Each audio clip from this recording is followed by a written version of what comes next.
There it Oh, is. hi y'all. Hey Hi guys. everybody. How y'all doing?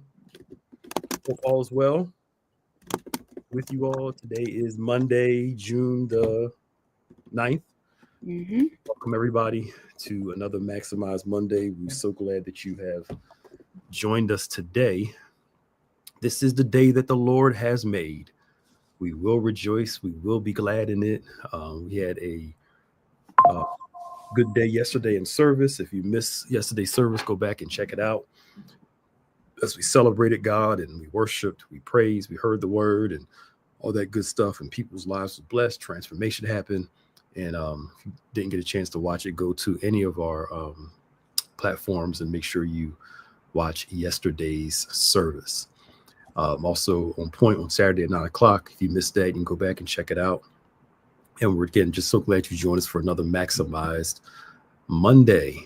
Um, I was thinking today, it still amazes me how we started Maximize Monday during the pandemic, and we're like, oh, we'll keep it up. When the pandemic's over, we get back in, we'll be done with this. And then on a weekly basis, I hear, oh, I'm so glad you guys are on Monday. I listen, I'm like, 5 years later. all right, 5 years. I'm like, because everything else we pretty much bring Mm-hmm. back in person to a certain degree or we're specialized for that time. But I guess, I ain't complaining. Yeah. It's good. Two Uh, things it shows me. One, looking for the blessings out of something that's not good, mhm, right? Because I think sometimes when we find ourselves in those seasons, mhm, uh, there's something that we can take and learn from them and do something new with. So, it also allows you room to be creative. But mhm. also, time goes by really fast because it doesn't feel like it's been 5 years of this already. Not at all. Not at all. I was talking to one of our parents yesterday, and one of our members, she's in college now, and Mm, she's like, "This is my last year." I said, "Really? I thought you just went to college." She's like, "No, it's been 4 I can't. The pandemic, everything doesn't. My concept of time is still seems off." yeah.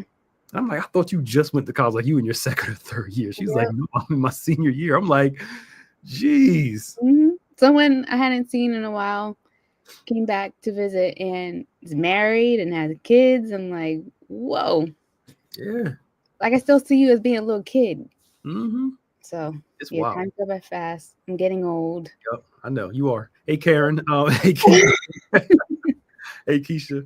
I'm glad we're an important party week, Karen. We hope that you enjoy Maximize Monday. Please do us a favor and share this if you can. Just something we try to get to talk to you about during your lunchtime, break time, or even if you're just working or doing whatever. We're just glad that you have joined us today for Maximize Monday. Again, if you haven't done so, please like, share, and subscribe if you can. As we continue to discuss great things. Power God's coming up very soon, Hmm. about 2 weeks, right? Yeah, about that. About 2 weeks. Hmm. Um, we'll be here. I was supposed to lose a little weight so I can fit back in one of my suits, but that hasn't happened.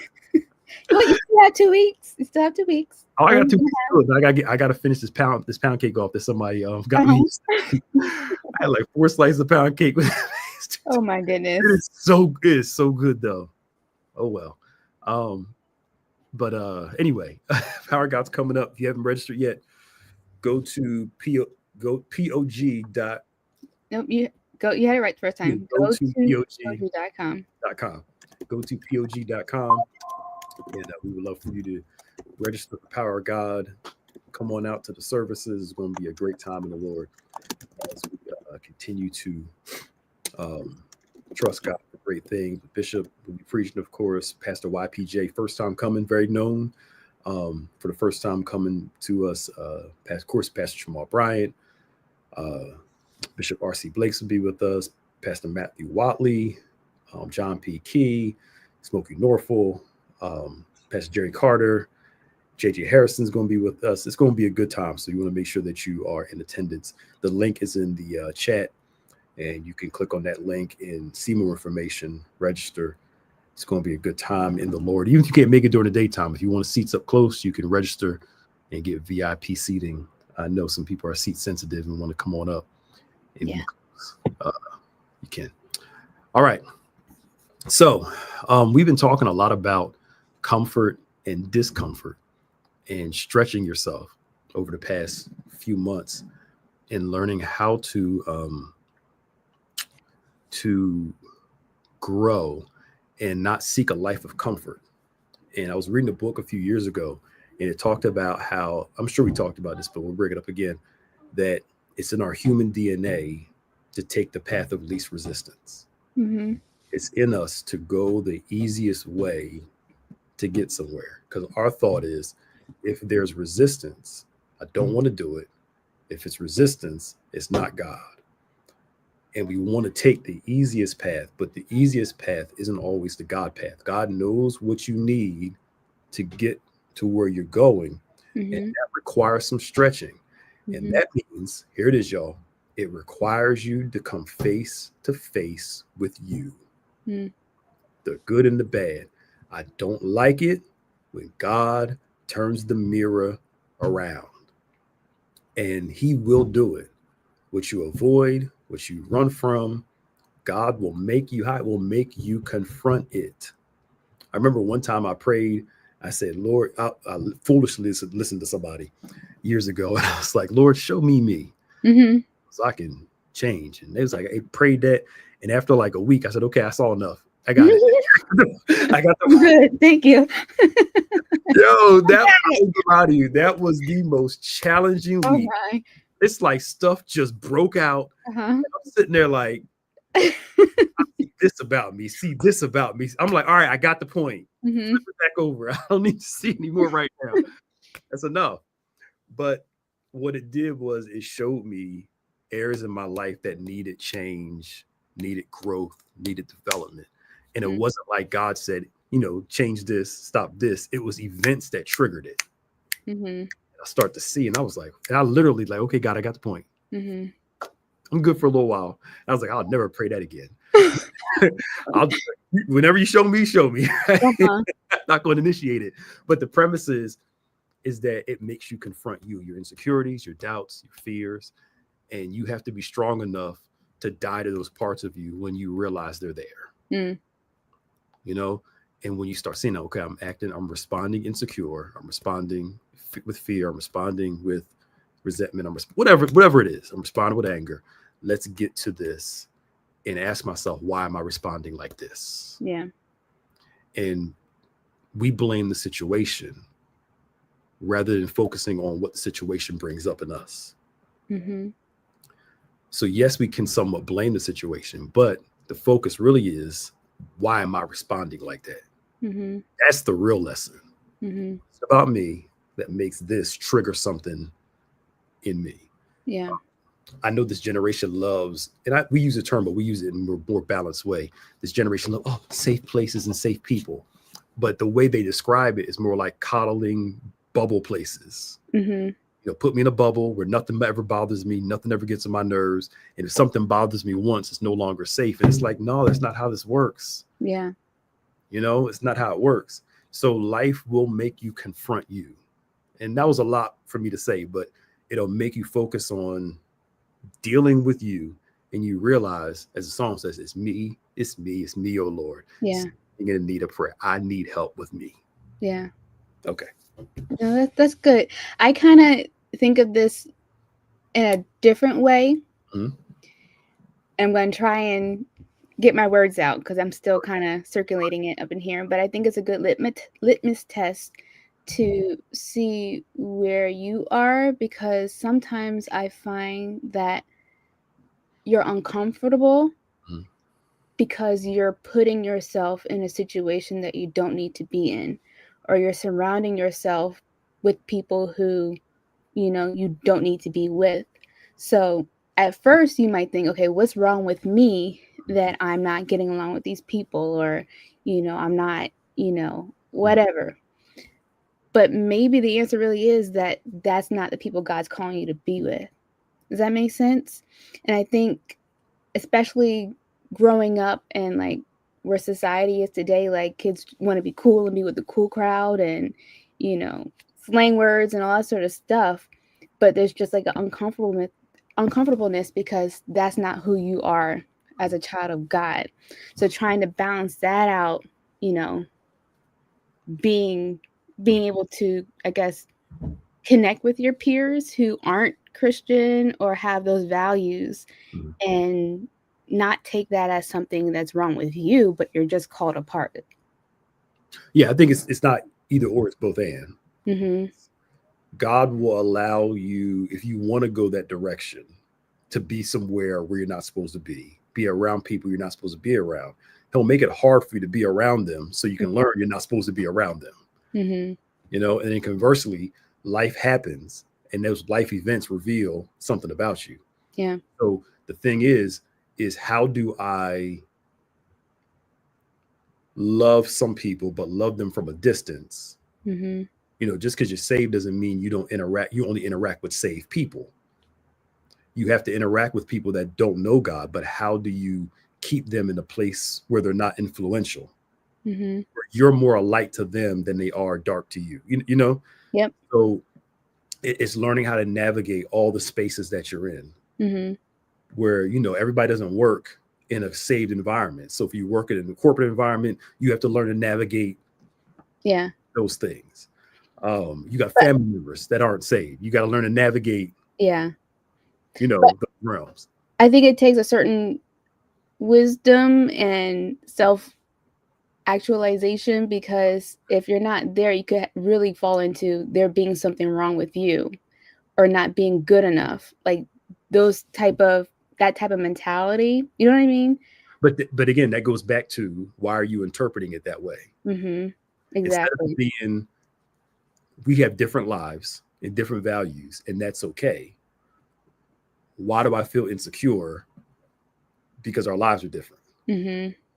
You know, so if there are people, so say, you know, I remember one time we were at a family something, and a couple of people in my family went to go do something. My aunt was like, how come you're not going out with the cousins? I said, I don't do what the cousins do. Mm-hmm. And I was okay with it. I didn't bash them. They ain't bash me. Y'all do your thing. I'm gonna do my thing. It's fine. I think there's a level of self-security that comes in. You okay? Yeah, no, my mom had surgery a little bit ago. You gotta go Uh, help. no, I heard her. I think she was sneezing, but it sounded like she was in pain for a second. Okay. So All right. Okay. All right. You got to sorry. jump off. You know, do you No, think? we're good. She sneezed. But it's learning again. All our interactions with people reveal more about us than them. Mm-hmm. So it takes a measure of security to say our lives are different, and I'm okay with my life being different, and I'm Mm-hmm. okay with your life being different. Mm-hmm. But again, it goes back to I can't control them, but I can control me. So why am I responding like this? Right. You know, do I still have, here it is, do I still have a people pleasing mechanism? Do I still desire attention from this group? Do I still desire acceptance from this group?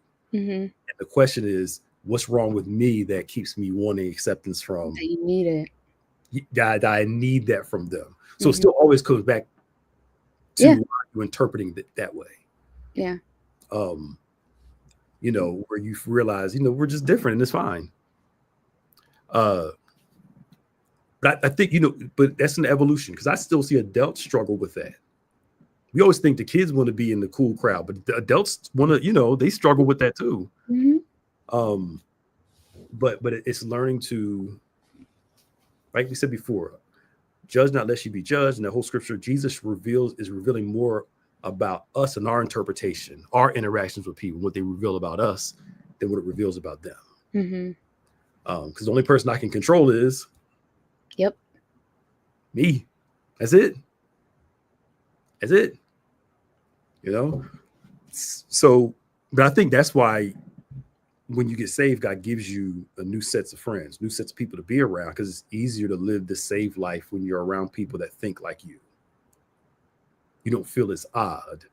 Yeah. Like if you're the only person on your job that's saved, the only one in your family that's saved. You know, you can go in, hang out, have a good time, and then go about your business.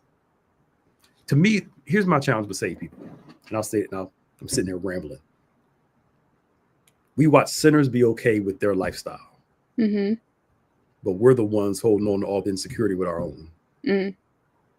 You know, Mm-hmm. you see them just go live their life and just have no problem. Yeah. We have to find that same security. I'm sorry. That was a long way of.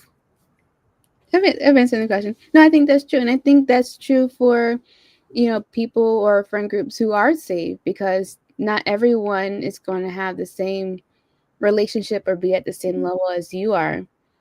But like you say, I like this, always coming back to one being firm in who you are and not having to apologize for that. Yeah.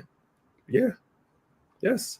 Because you have a right to be who you want to be. Mm-hmm. I have a right to be who I want to be. And it's okay. Mm-hmm. And if we don't get along, it's fine. But if we do get along, it's cool. Not everybody can have different value systems and still be cool with Yeah. you. Some people can look and say, okay, you saved, you go to church, I don't. We can agree to disagree and move on with our lives and still be cool. Some people know you have to agree with me. No, I don't. It doesn't have to be that deep and that intense. Mm-hmm. But again, it goes back to life will expose certain things about us. But see, it takes learning to get into the layers and see deeper. Look past the immediate response to what's driving the response. Mm-hmm. It's like I was talking to the teens on last Wednesday, one of these Wednesdays, and I was telling them, like, maybe you're angry because you're hurt. Right. You're looking at the anger when what you really are is you're hurt. And your response to you being hurt is expressing in anger. Right. That person is lazy because they're depressed. You're looking at fixing the laziness, but not the depression that's driving Mm-hmm. the laziness. So a lot of this, as we grow, and it's not easy. It takes work.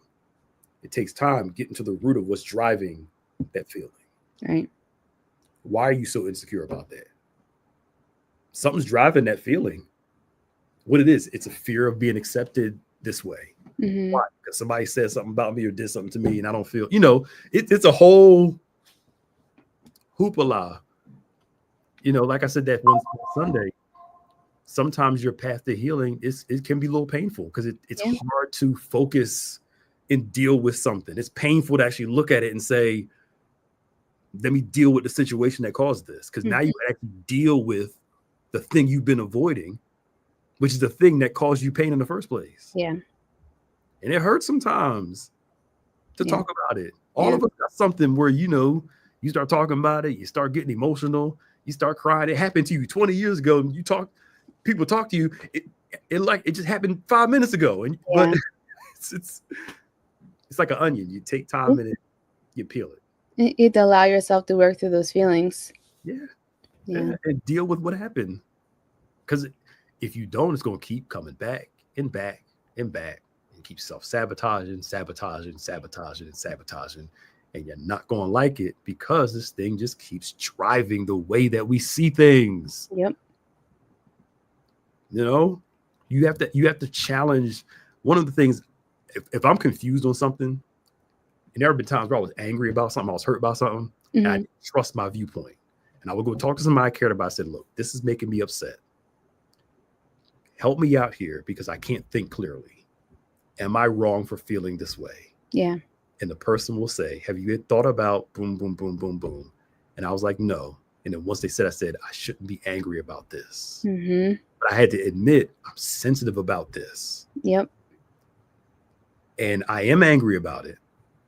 I need you to help me to see if I'm wrong or not. Yeah. And if I'm wrong, I trust you enough that, watch this, your correction isn't an attack on me.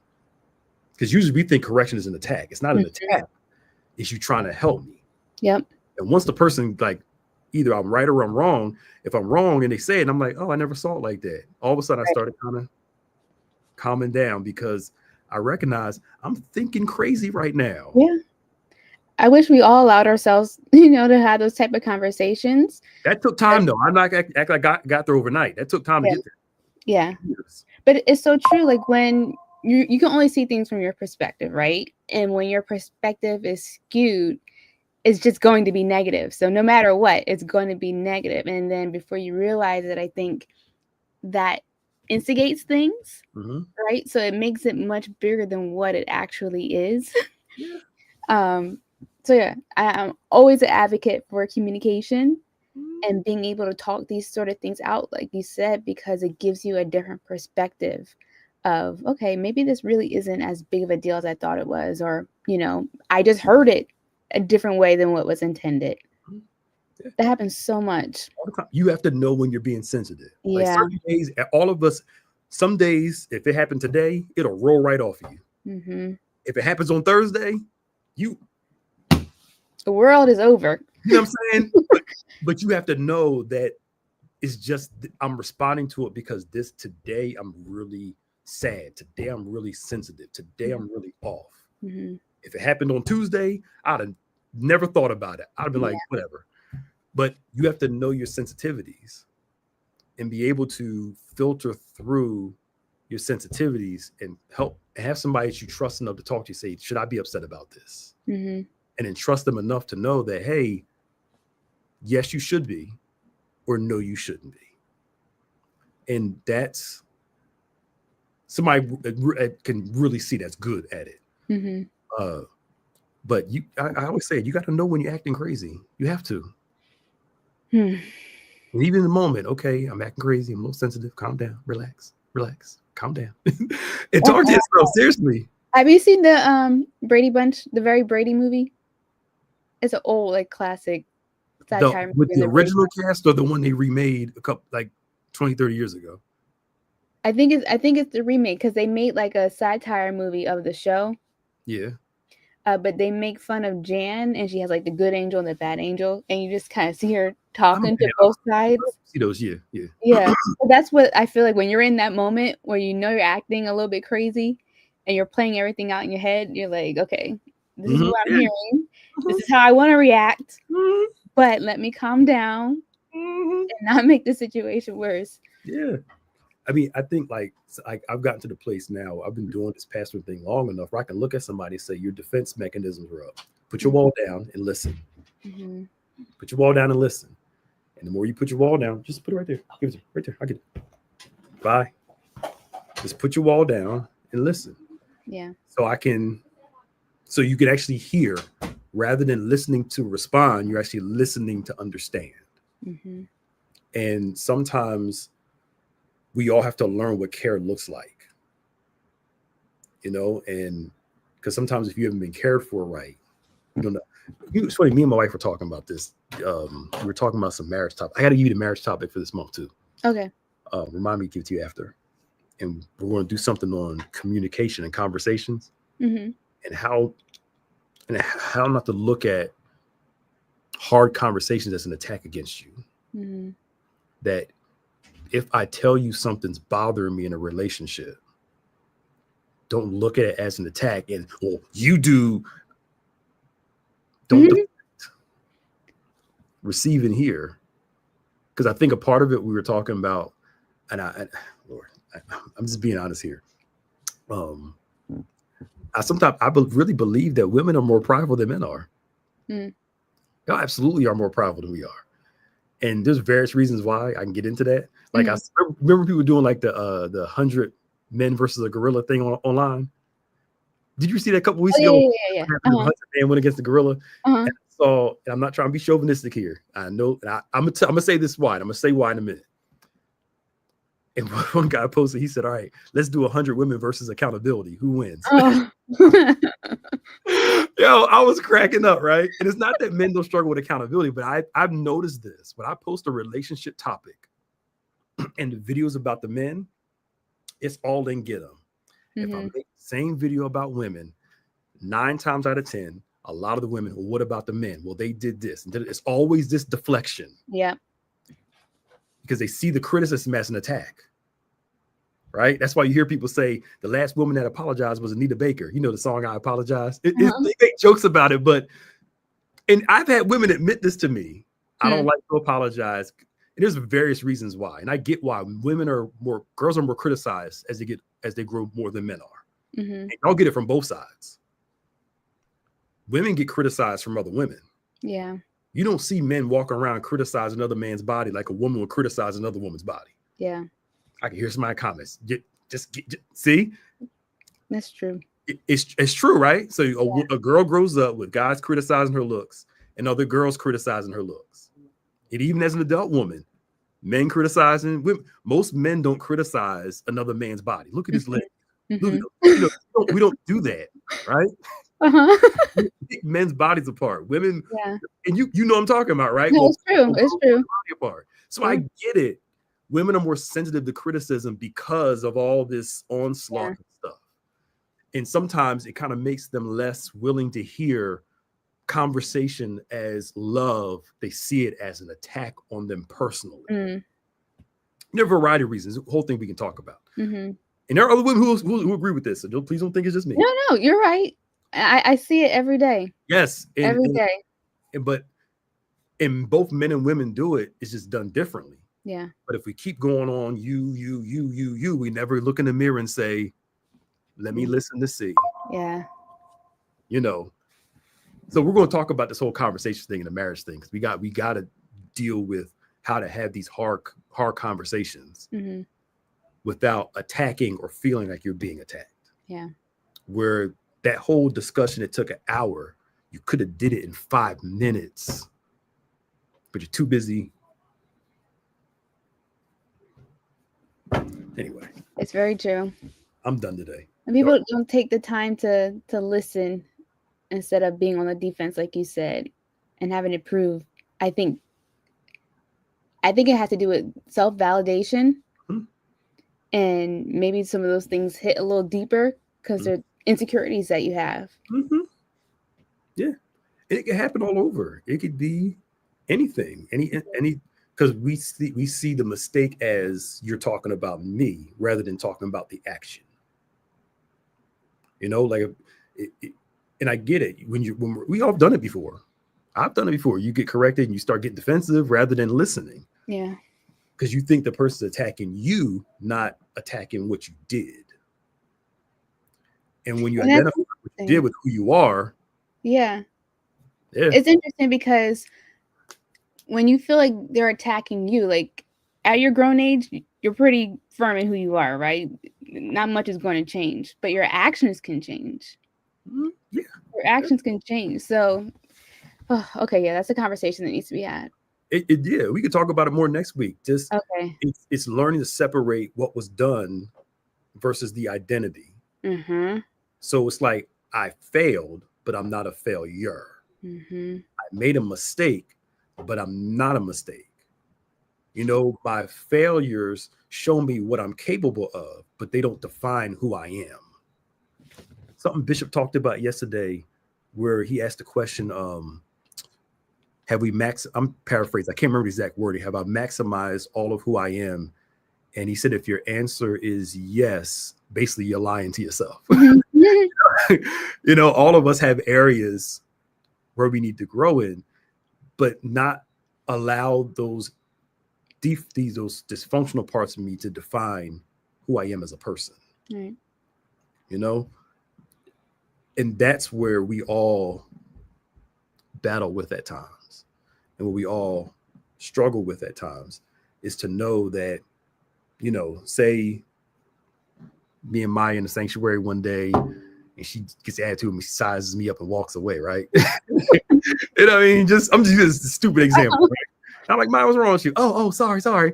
You know, he's nice to me any other time, but that one, you know, I'm like, what's wrong with you? You know, I'm talking about what she did, not attacking her as a person, letting it define all of who she is. Right. Maybe she lost her mind for a moment that day. You know what I'm saying? Yeah. So we can talk about the difference in overcoming action. Actions come from who we are, but all actions don't completely define who we are. Right. The totality of who we are, if I'll say it like that. All right. So we'll talk more about that some other time. I had some women, ladies, I love you. Please, just don't blame the messenger. It's all love. It's all love.